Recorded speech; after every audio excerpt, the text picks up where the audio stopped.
Rush 4, trying to make magic happen, throw it in zone. You guys know what they say, right? They say it's a game of inches. It might be shorter than that. So now, most of us already knew that, but there's also some things that you might have not known going into this game. Exhibit A, if there's one thing you cannot teach, Xavier Worthy, the fastest man to the end zone right away. His first touch. That is speed.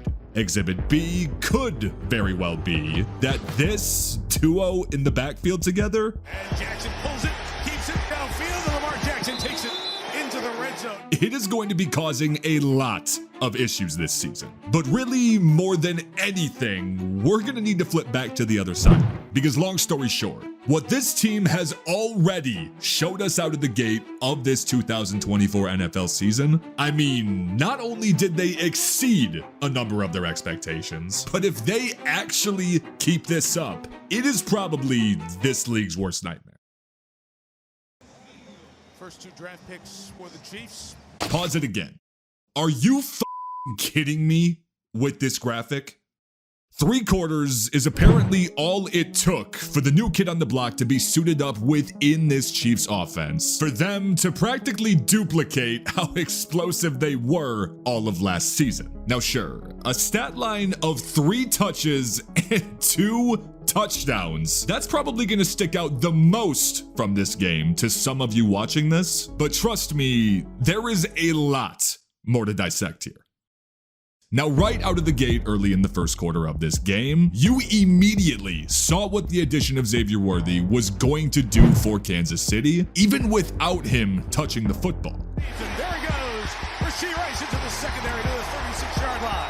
Now, high-low concepts like the example here, I mean, Mahomes in this offense absolutely abused the Ravens with this throughout the entire game. Xavier Worthy tries to blow the top off the secondary, Rasheed wins his one-on-one with ease, and then it's yards after the catch for days for Rasheed Rice. You could honestly count 3 or 4 different times this game where Andy Reid ran the exact same play and Baltimore just didn't have an answer for it. But also before you saw the openings that he was creating, and of course the ridiculous 4-2-1 speed to get 7 on the board for them initially, let's go ahead and flip back to the drive prior, because this duo initially in this game, they looked like they were going to be impossible to stop. Like, you send help to try and stop King Henry, Lamar shifted to the outside with lead blocking for a big gain. If they set up an I formation, you just gotta pray that you fill the gaps. But really, after that first drive that we witnessed, pretty much everything changed. In trouble, ball is out. Jackson nearly fell on it. It's still loose. Now, with this guy, Kansas City figured out a winning formula pretty quickly, because following that opening drive, not only was Derrick Henry limited to just about 3.5 yards per carry throughout the remainder of the game, but Lamar Jackson's average depth of target on passes for 3.5 quarters, it was 1 yard. 1 yard! If you want the definition of a defensive front line overwhelming an opposing team to then set their own offense up for success throughout the entirety of a game, these numbers are all you need to look at. And getting back to the conversation of Kansas City's offense, the fact that we saw the production that we did without this guy in Hollywood Brown on the field with them, not gonna lie, it kinda terrifies me.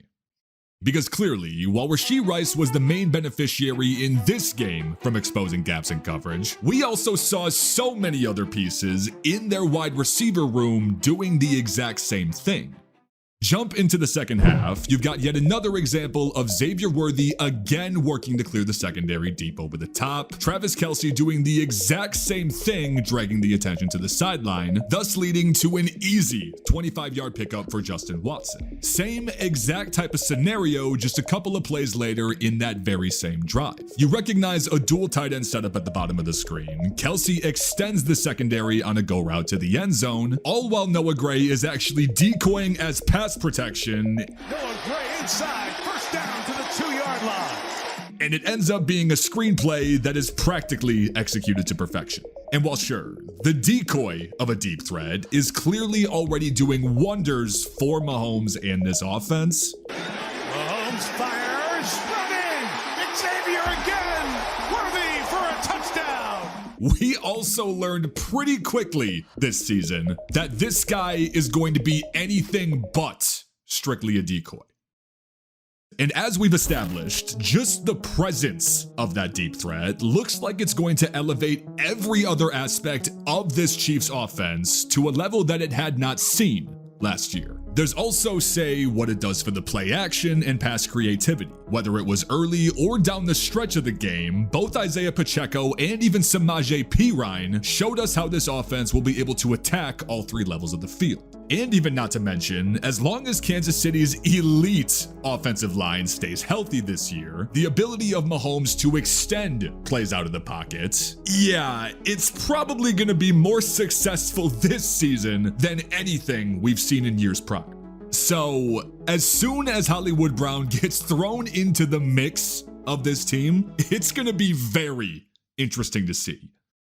But all in all, this game also left us with a lot of questions that still need to be answered here. For example, will Xavier Worthy's usage only increase, and will he keep up the historic pace that he's on from the jump? Will Kansas City's defense continue to improve as the weeks go on, and will anyone have an answer for this guy? And hell, what about Baltimore? Was this yet again a matchup of the top two teams in the AFC this year? Well guys, that is where I want to hear what you have to think of this. So let me know in the comments, what surprised you the most from this game? And also, give me your record projections for both of these teams throughout this season. But once again, I just wanted to say thank you guys so much for watching. I appreciate y'all more than anything, and I will see you guys in the next video.